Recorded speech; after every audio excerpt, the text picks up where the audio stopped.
Hello everyone, welcome back to Devradi Pathshala. So guys, today topic of discussion is CSI Net previous year questions. तो हम लोग जो है आज से डिस्कस करने जा रहे हैं CSI Net previous year questions को of membrane structure and function को, जो हमने अभी तक टॉपिक डिटेल में डिस्कस किया था। इस टॉपिक को मैं ऑलरेडी 5 लेक्चर्स में पढ़ा चुकी हूँ, आज इसका 6th लेक्चर है। अगर कोई स्टूडेंट क्लास में नया है तो वो आपको प्लेलिस्ट का लिंक जो है वो डिस्क्रिप्शन बॉक्स में मिल जाएगा इस वीडियो के, वहाँ से जाके आप इस कंप्लीट वीडियो को जो है वो देख सकते हो, 5 के 5 लेक्चर जो है वो देख सकते हो। ठीक है, तो आज हम लोग प्रीवियस ईयर क्वेश्चंस करेंगे finally membrane structure and function का।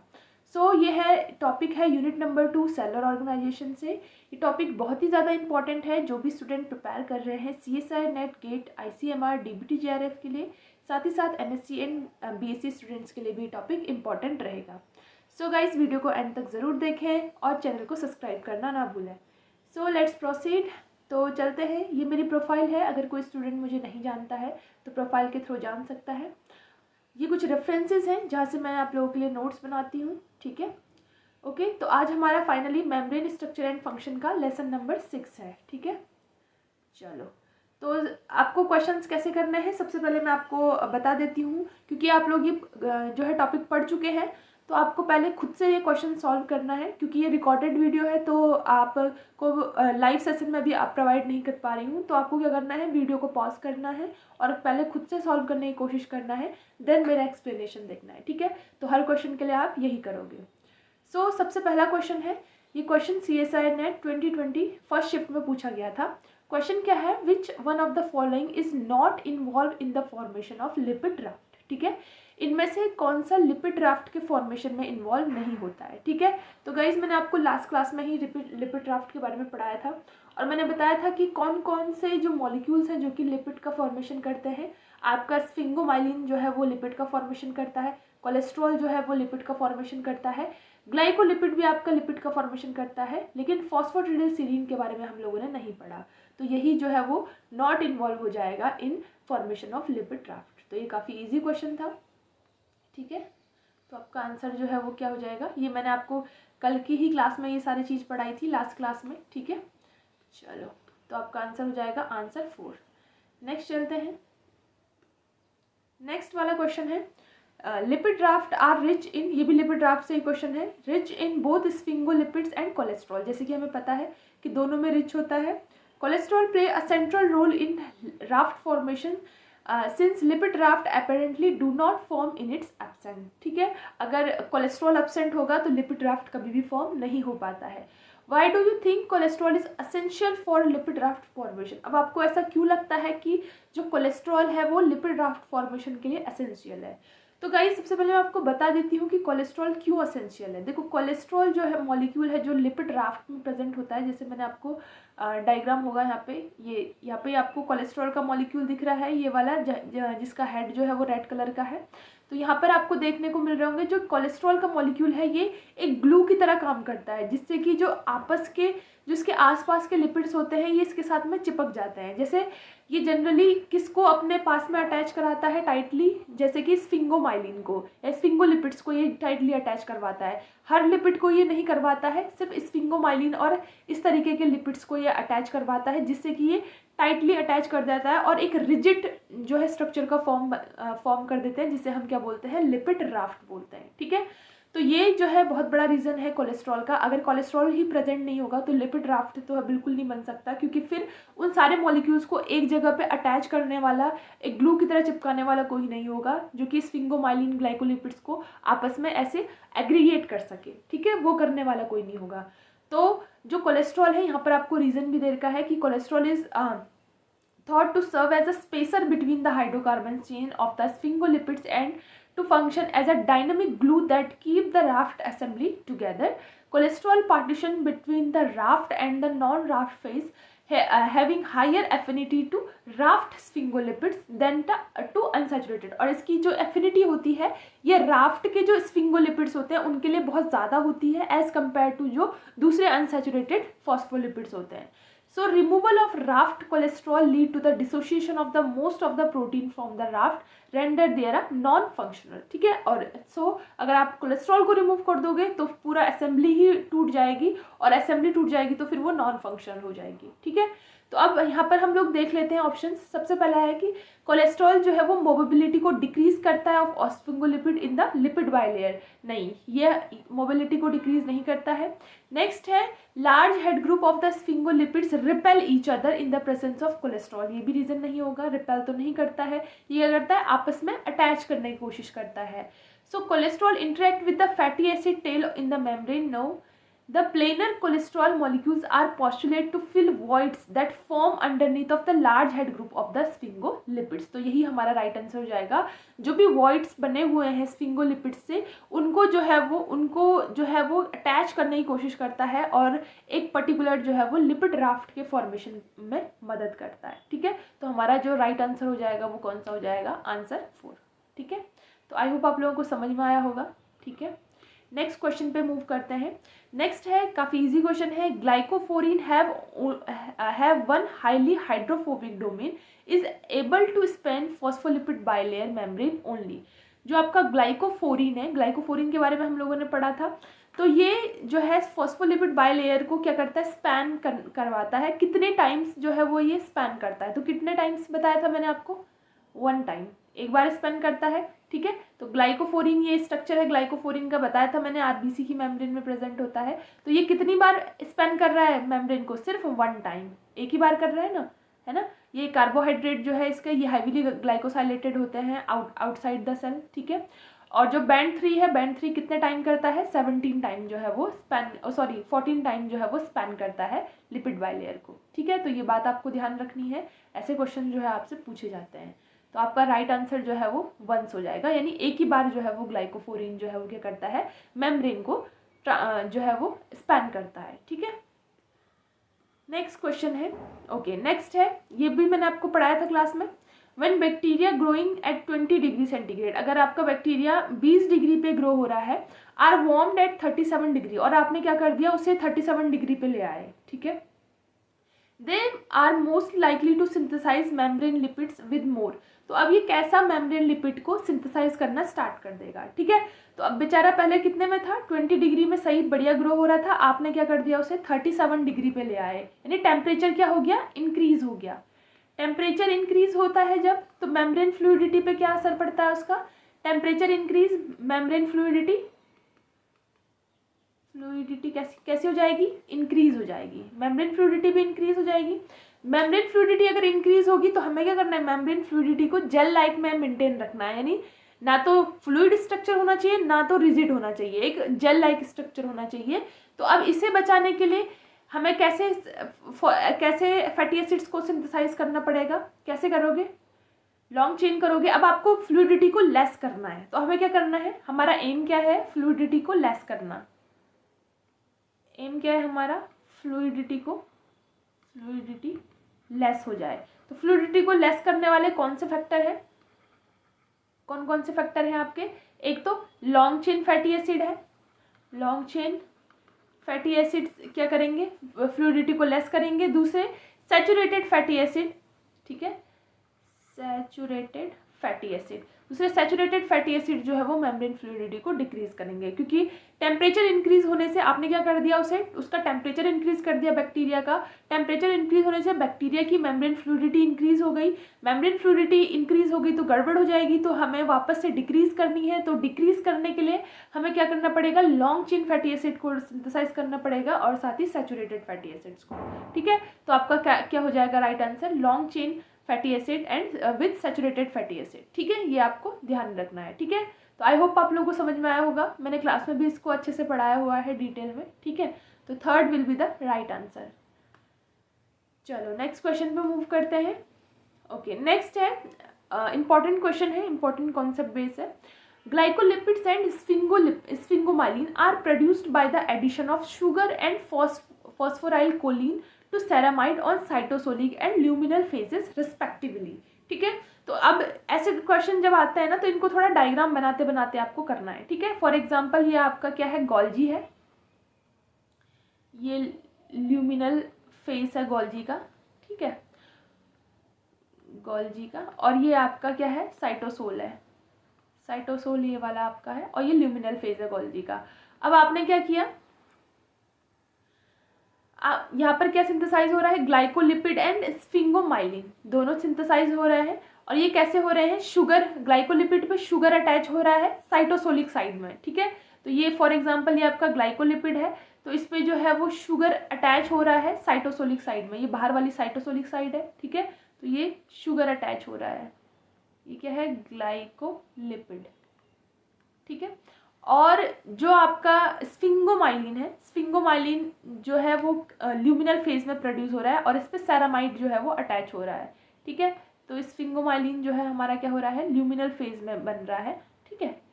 स्फिंगोमाइलिन ऐसा मैं लिख देती हूँ मैं शॉर्ट में, ठीक है। तो ये इस तरीके से जो है वो स्ट्रक्चर फॉर्म हो रहा है इन द गोल्जी एपरेटस में। फाइनली जब आप देखते हो आफ्टर सच मॉडिफिकेशन, इन मॉडिफिकेशंस के बाद these molecules are located on the outer half of the plasma membrane। फिर आप देखते हो कि जब ये मॉडिफिकेशन होती है, क्योंकि मेजर मॉडिफिकेशन प्रोटीन की मॉडिफिकेशन हमारे गोल्जी में ही होती है, ठीक है। तो इन मॉडिफिकेशंस के बाद आप देखते हो कि जब ये जो प्रोटीन, ये जो लिपिड है, ठीक है, ग्लाइकोलिपिड एंड स्फिंगोमाइलिन्स, ये जब फाइनली सिंथेसाइज होते हैं, तो फाइनली जब ये प्लाज्मा मेम्ब्रेन के पास जाते हैं तो ये आउटर हाफ में प्रेजेंट होते हैं, ठीक है, यानी एक्सटीरियर साइड में प्रेजेंट होते हैं। So what are the key event are responsible for such localisation. तो कौन कौन से की इवेंट है ऐसे लोकलाइजेशन के लिए, तो कौन कौन से होंगे, membrane fusion, the membrane fusion तो ऑब्वियस सी बात है होगा, ठीक है। बिना मेम्ब्रेन फ्यूजन के ये कहाँ प्लाज्मा मेम्ब्रेन में ऐसे ही थोड़ी जाएगा, यहाँ जब गोल्जी की वेसिकल यहाँ से आएगी और ये निकल के किस पे अटैच होगी, प्लाज्मा मेम्ब्रेन पे, तभी तो मेम्ब्रेन फ्यूजन होगा, राइट। नेक्स्ट है action of flippase and membrane fusion, ठीक है। तो अब देखो यहाँ पर सिर्फ मेम्ब्रेन फ्यूजन था, यहाँ पर फ्लिपेज का भी एक्शन आ गया, ठीक है। तो ऑब्वियसली बात है यहाँ पर फ्लिपेज का भी एक्शन होगा। फ्लिपेज क्या करता है, चीज़ों को साइटोसोलिक फेज में लेकर आता है, ठीक है। जैसे हमारे फ्लिपेज का क्या क्या एक्शन होता है, मैंने आपको पढ़ाया था कि जो फ्लिपेज होते हैं वो क्या करते हैं, ये फॉस्फोलिपिड्स को आउटर से साइटोसोलिक लीफलेट में लेकर आते हैं, ये काम होता है फ्लिपेज का। तो गाइस यहाँ पर क्या काम हो रहा है, यहाँ पर फ्लिपेज सबसे पहले यहाँ पर फ्लिपेज वर्क करेगा, ठीक है। कैसे, यहाँ पे फ्लिपेज क्या करेगा, सो स्फिंगोमाइलिन जो ल्यूमिनल फेज में सिंथेसाइज हो रहा है उसे कहाँ ले आएगा, साइटोसोलिक फेज में ले आएगा, साइटोसोलिक फेज में ले आएगा, ठीक है। ये एक्शन होगा फ्लिपेज का, ठीक है। सबसे पहले ये साइटोसोलिक में फेज में ले आएगा, और फिर जाके ये मेम्ब्रेन जो है वो फ्यूज करेगी प्लाज्मा मेम्ब्रेन के साथ में, ठीक है। और देन ये दोनों के दोनों जो है वो आउटर हाफ में जो है वो मेम्ब्रेन के चले जाएंगे। जो भी इधर आउटर हाफ, देखो जो भी ल्यूमिनल फेज में होता है गोल्जी के, वो अंदर की साइड आ जाएगा, जो बाहर की साइटोसोलिक फेज को फेस करेगा वो बाहर की तरफ चला जाएगा, ठीक है। तो यहाँ पर एक एक्शन होगा फ्लिपेज का, दूसरा होगा यहाँ पर मेम्ब्रेन फ्यूजन का। नेक्स्ट ऑप्शन है कि एक्शन सिर्फ मेम्ब्रेन फ्लिपेज का होगा, नहीं, तो फ्लिपेज और मेम्ब्रेन फ्यूजन का सिर्फ नहीं होगा, दोनों का एक्शन होगा यहाँ पे। नेक्स्ट है flip flop of these molecules in the Golgi membrane catalysed by proton pump. तो यहाँ पर सिर्फ एक ही ऑप्शन दिया है, मेम्ब्रेन फ्यूजन नहीं दिया है, तो ये ऑप्शन वैसे ही चला जाता है, ठीक है। तो दो तरीके से जो है वो प्लाज्मा मेम्ब्रेन में जाएगा, एक तो फ्लिपेज एक्शन करेगा यहाँ पे, दूसरा जो है वो मेम्ब्रेन फ्यूजन की तरफ मदद से करेगा, ठीक है। तो ये तीनों आपको याद रखने हैं, फ्लिपेज का एक्शन, फ्लॉपेज का एक्शन एंड स्क्रम्बलेज का एक्शन, ठीक है। चलो ओके, तो आपका राइट आंसर जो है वो सेकंड वन हो गया। नेक्स्ट क्वेश्चन पे मूव करते हैं, ठीक है। नेक्स्ट क्वेश्चन है, you are studying a protein that insert itself into a model membrane liposome, ठीक है।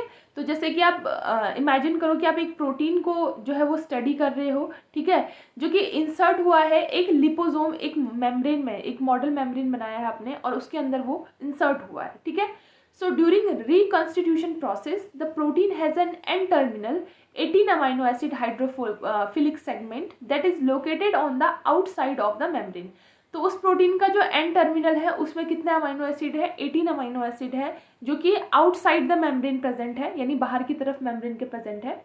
A 19 amino acid hydrophobic transmembrane segment flanked by a negatively and positively charged amino acid, और एक 19 amino acid का hydrophobic transmembrane chain है जो कि कहाँ insert हुई है, आपके मेम्ब्रेन में, ठीक है। मिनिमम 19 हाइड्रोफोबिक अमाइनो एसिड चाहिए होते हैं ताकि कोई भी प्रोटीन जो है वो प्लाज्मा मेम्ब्रेन को स्पैन कर सके, बताया था मैंने आपको क्लास में, ठीक है। So flanked by negatively and positively charge. और नेक्स्ट जो उसके बाद जो नेगेटिवली और पॉजिटिवली चार्ज अमाइनो एसिड है, and a C terminal domain that reside inside the lumen, और एक सी टर्मिनल डोमेन है जो कि ल्यूमन में प्रेजेंट है, अंदर की तरफ प्रेजेंट है, जैसे आपको इस फिगर में दे रखा है, ठीक है। अब क्वेश्चन स्टार्ट होता है, for proper reconstitution, proper protein बनाने के लिए which of the following strategy will be appropriate. अगर आपको प्रॉपर प्रोटीन बनाना है तो आपको कौन सी स्ट्रेटेजी जो है वो अपनानी पड़ेगी। तो कौन सी अपनानी पड़ेगी, सबसे पहला है increase the number of negatively charge amino acid in the N terminal. आपको एन टर्मिनल में नेगेटिवली चार्ज अमाइनो एसिड को इंक्रीज कर देना है। इससे कोई फर्क पड़ेगा, नहीं पड़ेगा। नेक्स्ट है increase the number of positively charge amino acid at C terminal. नहीं, अगर आप सी टर्मिनल में पॉजिटिवली चार्ज अमाइनो एसिड डाल दोगे तो फिर गड़बड़ हो जाएगी, ठीक है। तो यहाँ ये भी हमें नहीं करना है। नेक्स्ट है removal of positively charge amino acid, या अगर आप रिमूव कर दोगे पॉजिटिवली चार्ज अमाइनो एसिड को सी टर्मिनल में तो प्रोटीन बहुत बेटर तरीके से जो है वहाँ पर स्पैन कर पाएगी और बेटर तरीके से वहाँ पर स्टेबिलिटी ला पाएगी, ठीक है। तो यही हमारा राइट आंसर हो जाएगा। नेक्स्ट है increase the length of hydrophobic segment. नहीं, हाइड्रोफोबिक सेगमेंट की लेंथ फिक्स है, मतलब सही है, क्योंकि मिनिमम हमें 19 अमाइनो एसिड ही चाहिए होते हैं ताकि प्रोटीन, कोई भी प्रोटीन जो है वो मेम्ब्रेन को स्पैन कर सके, ठीक है। तो हमारा राइट आंसर जो है वो कौन सा हो जाएगा, हमारा थर्ड वन, ओके। चलो नेक्स्ट क्वेश्चन पे मूव करते हैं। नेक्स्ट है molecules primarily responsible for the formation of lipid raft, ठीक है। तो आपको मॉलिक्यूल्स बताने हैं, वही इजी क्वेश्चन है, ठीक है। कई बार पूछ लिया गया है आपको लिपिड राफ्ट्स के बारे में। तो कौन रिस्पॉन्सिबल होता है फॉर्मेशन ऑफ लिपिड राफ्ट, तो सबसे पहला है फॉस्फेटिडिलसीरीन एंड फॉस्फेटिडोलिन, नहीं होगा। फॉस्फेटिडिलइंस्टॉल और कोलेस्ट्रॉल, ये भी नहीं होगा, ये भी नहीं होगा। कौन होगा, स्फिंगोलिपिड्स एंड कोलेस्ट्रॉल, यही हमारा राइट आंसर हो जाएगा। तो ये भी आपका क्या है, इजी आंसर है। नेक्स्ट क्वेश्चन पे मूव करते हैं। नेक्स्ट है आपका phosphatidylserine an important component of biological membrane is located. तो जो फॉस्फेटिडिलसीरीन है वो कहाँ लोकेट होता है बायोलॉजिकल मेम्ब्रेन में, तो कहाँ लोकेट होता है guys, outer leaflet but flip flop in the inner leaflet under specific condition, no. Both leaflet, no, ये एसिमेट्रिक डिस्ट्रीब्यूशन होता है तो बोथ में तो नहीं होगा। मिडिल ऑफ द बाइलेयर में तो कैसे ही हो जाएगा। अब आपको ये दोनों तो वैसे ही, अगर आपको नहीं भी पता था तो बी और सी ऑप्शन तो वैसे ही चले गए थे, ठीक है। अब आपको ए और डी में से बताना था। तो ये कहाँ प्रेजेंट होता है, इनर लीफलेट में ज़्यादा प्रेजेंट होता है, मैंने आपको बताया था फॉस्फेटिडिलसीरीन। बट ये फ्लिप फ्लॉप हो सकता है स्पेसिफिक कंडीशन में आउटर लीफलेट में, ठीक है। तो मैंने आपको डिटेल में बताया था, ये आपका फॉस्फेटिडिलसीरीन, ठीक है। फॉस्फेटिडिलसीरीन को हम सिफेलिन भी बोलते थे, और ये साइटोसोलिक फेस में ज़्यादा हाई कंसंट्रेशन में प्रेजेंट होता है, ठीक है। यहाँ पे ये जो साइटोसोलिक इनर लीफलेट, वही साइटोसोलिक लीफलेट है, ठीक है। तो साइटोसोलिक लीफलेट में ये हाई कंडीशन में प्रेजेंट होता है, ठीक है, हाई कंसंट्रेशन में। और हो सकता है ये फ्लिप फ्लॉप करे इन स्पेसिफिक कंडीशन, जब मैंने आपको बताया था कि ईट मी सिग्नल, जब एपोप्टोसिस का सिग्नल देना होता है सेल को, यानी सेल अब काम करना बंद कर रहा है तो सुसाइड करने के लिए उसे एपोप्टोसिस का सिग्नल देना होता है, तब वो क्या करता है, फॉस्फेटिडिलसीरीन को जो है वो आउटर साइड में ले आता है, ठीक है। बताया था ना मैंने कि फ्लिप कर देता है, जैसे अंदर की तरफ था तो अब जो है वो बाहर की तरफ कर देता है, ताकि फैगोसोम्स जो हमारे सेल के अंदर है, ठीक है, न्यूट्रोफिल्स वगैरह, वो इसको इजीली पहचान सके और इस सेल को फिर इनगल्फ कर सके, ठीक है। तो ये भी मैंने आपको क्लास में बताया हुआ है, ठीक है। तो आपका राइट आंसर कौन सा हो जाएगा, D1 वाला, ठीक है। चलो नेक्स्ट क्वेश्चन पे मूव करते हैं। नेक्स्ट है the most common type of phospholipids in the cell membrane of a nerve cell is, ठीक है। तो बहुत कॉमन टाइप का आपको फॉस्फोलिपिड बताना है cell membrane of the nerve cell में, तो कौन सी प्रेजेंट होती है, बहुत ही ईजी है, स्फिंगोमाइलिन जो है वो प्रेजेंट होती है, ठीक है। ओके, तो fourth will be the right answer. तो ये काफ़ी इजी क्वेश्चन है। नेक्स्ट क्वेश्चन है, ये तो आपको रिसेंट में पूछा गया है, CSI नेट जून 2023 शिफ्ट 2 में। In the cell membrane, the lipid molecules are arranged as a continuous double layer with an approximate thickness. ठीक है, तो आपको बताना है कि जो सेल मेम्ब्रेन है जो कि डबल लेयर स्ट्रक्चर में होता है तो उसकी अप्रॉक्सीमेट थिकनेस कितनी होती है, तो कितनी होती है 5 नैनोमीटर होती है। मैंने आपको क्लास में बताया था, ठीक है, विद डायग्राम के साथ में मैंने आपको क्लास में बताया था 5 नैनोमीटर की जो है वो थिकनेस होती है। आई थिंक फर्स्ट क्लास में ही बताया था इसके। ठीक है, चलो नेक्स्ट क्वेश्चन है, ये भी इम्पोर्टेंट है, ये भी हमने लास्ट क्लास में पढ़ा था। In eukaryotes eukaryotic cell covalently attach lipid help to anchor some water soluble proteins in the plasma membrane। ठीक है, ये लिपिड एंकर्ड प्रोटीन टॉपिक से है। ठीक है, लिपिड एंकर्ड प्रोटीन। ठीक है, तो 4 टाइप के मैंने आपको लिपिड एंकर्ड प्रोटीन बताए थे, उसमें से ये कौन सा वाला है। One group of cytosolic protein are anchored to the cytosolic phase of the membrane by a fatty acyl group, myristic and palmitate। ठीक है, तो ये कौन सा वाला है, अमाइड लिंकेज वाला है। ठीक है, तो these group are generally covalently attached to the amino acid। ये covalently attach करता है अमाइनो एसिड को at the end terminus of the polypeptide chain।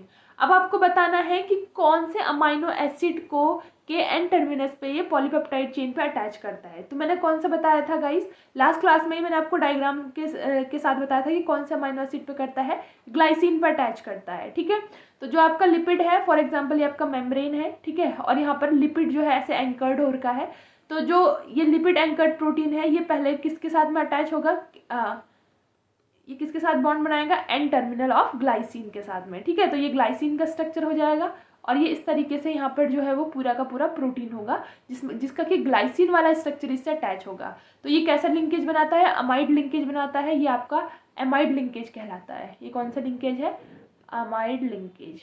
ठीक है, तो ये मैंने आपको लास्ट क्लास में ही डिस्कस किया था, इंपॉर्टेंट है। और भी टाइप के मैंने बताए थे 2-3 टाइप के किस किस पे अटैच होता है, वो आपको ध्यान रखना है, आने वाले एग्जाम्स में आपसे पूछ लिया जाएगा। तो first will be the right answer. Next question है, ओके, सो इतना ही क्वेश्चन है अभी के लिए। ठीक है, चलो तो बाकी के क्वेश्चन हम नेक्स्ट क्लास में करेंगे। अभी और आएगा इसका एक और PYQ का सेशन होगा, उसके बाद हम जो है वो टेक्निक्स पे चले जाएंगे। ठीक है, इसके बाद हम PYQ का एक और लेसन लेंगे, उसके बाद हम टेक्निक्स पे चले जाएंगे। ठीक है, सो गाइस वीडियो को शेयर करना ना भूलें अपने दोस्तों के साथ में, और साथ ही साथ वीडियो को चैनल को सब्सक्राइब भी करें। ठीक है, तो गाइस मिलते हैं नेक्स्ट वीडियो में, तब तक के लिए टेक केयर, बाय बाय।